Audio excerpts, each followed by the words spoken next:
This is OwlUp, where learning happens in minutes, not hours. For a deeper journey, explore all our courses at owlup.co. Now, let's dive in.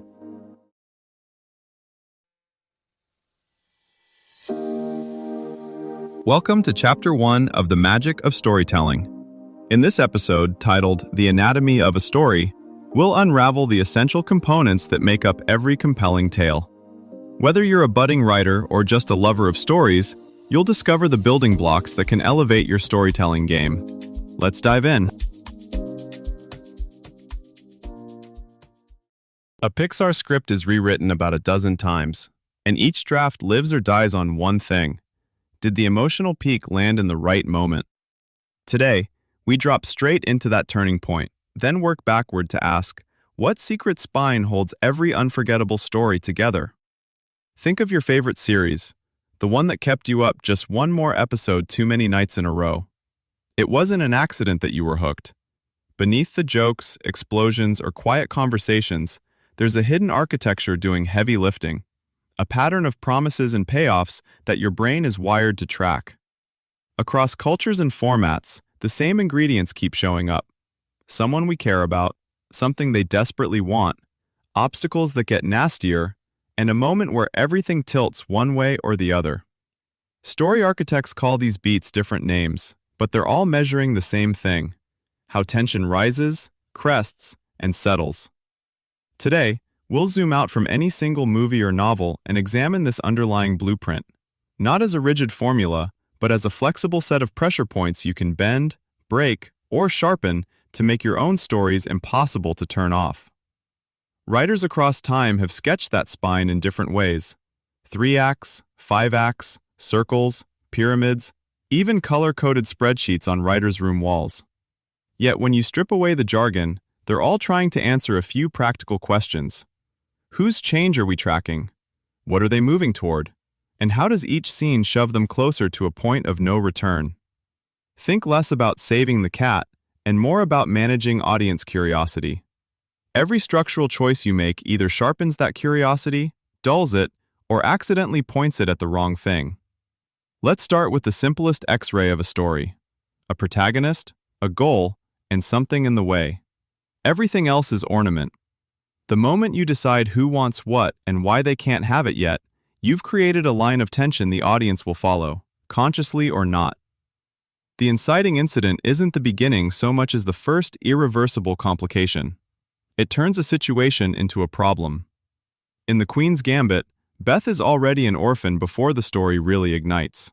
The spark is discovering chess and the tranquilizers that both sharpen and endanger her gift. One event, 2 vectors of conflict, external and internal, both aiming directly at the same goal: mastery. From there, rising complications aren't random obstacles. They're curated tests that clarify the stakes. A weak draft piles on events. A strong one narrows pressure onto what matters most. In Finding Nemo, every new setback, sharks, jellyfish, the fish tank, presses the same nerve. How far will a fearful father go for his son? Notice how each challenge doesn't just delay success, it forces a choice that slightly changes the character or our understanding of them. This is where many writers quietly slip. They mistake movement for escalation. A chase, a witty argument, a twisty reveal can still be flat if it doesn't shift power, information, or options. To track this, professionals often map turning points as beats where one answer to the central question, will they succeed? Can they stay together? Will the truth come out? Suddenly becomes more likely than another. As the story barrels toward its decisive clash, you're really steering toward one crystallizing decision. That decision at the climax should feel both surprising and inevitable. Surprising in how it plays out, inevitable in why it had to. In Parasite, the party explosion doesn't come out of nowhere. It's the most extreme collision of class resentment, humiliation, and secrecy the film has been threading from frame 1. Only after that answer lands does resolution matter. The denouement isn't cleanup, it's commentary. It's where theme quietly steps forward, not as a moral, but as an implied sentence. Given everything you just saw, this is what it adds up to. Your challenge this week: Take a favorite movie or episode and, without rewatching, write a one-sentence answer to each of these. Who is the protagonist? What do they want specifically? What is the central question of the story? When is it first asked? When does the likely answer flip? And when is it finally decided? Then rewatch and see where your memory disagrees with the actual beats, and how the creators nudged your expectations. Think of structure the way a great chef thinks of a menu. They don't just cook random dishes and hope you're full at the end. They plan the order so each course sharpens your appetite and then satisfies it. Story works the same way. You're deciding when to serve specific flavors of information, reversal, and emotion. Take Knives Out.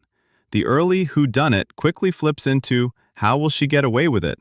A quiet change in the central question that re-aims our attention without a lecture. Or look at the Queen's Gambit again. Notice how tournaments aren't just bigger versions of each other.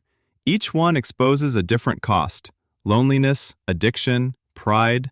So we're not just tracking wins and losses, but a running total of what those wins mean. Even comedies obey this logic. In The Office, big episodes often hinge on a single decision: confess a feeling, sign a contract, leave a job. The jokes orbit that choice, but they're not the point.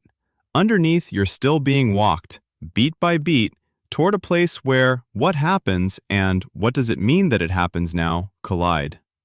Interactive stories are quietly rewriting the straight line we expect from plots. When viewers can choose branches, creators must design multiple arcs that still feel like one cohesive experience. AI tools will likely draft the flatter stretches, summaries, connective tissue, while people focus on subtext and emotional risk. Narrative literacy may soon matter as much in pitching data or lessons as in writing novels. Whoever can wrap information in a clean arc will win attention in increasingly crowded, click-heavy spaces. So, the next time a scene drags or a chapter feels thin, zoom out. Ask not what happens next, but what pressure hasn't been tested yet. Treat each beat like adjusting sliders on a mixing board: stakes, mystery, emotion, consequence, nudging them until the pattern of shifts feels alive. Structure isn't a cage, it's a set of dials you can tune to your own voice. Before next week, ask yourself: 1. If my life right now were a story, what's the central problem my hero, me, is actually facing? And am I accidentally treating a symptom, like procrastination or stress, instead of the real underlying conflict? 2. What would be a meaningful transformation arc for me over the next 6 months? Who is the me at the end of the story, and what specific beliefs, habits, or relationships would have to change for that version of me to be believable? 3. Where is my current story boring or stuck? What scene, a recurring meeting, a relationship pattern, a daily routine, needs a plot twist, boundary, or brave conversation to move the story forward starting this week? This was OwlUp, your daily step forward. To keep learning with structured courses and more insights, go to owlup.co. Until tomorrow!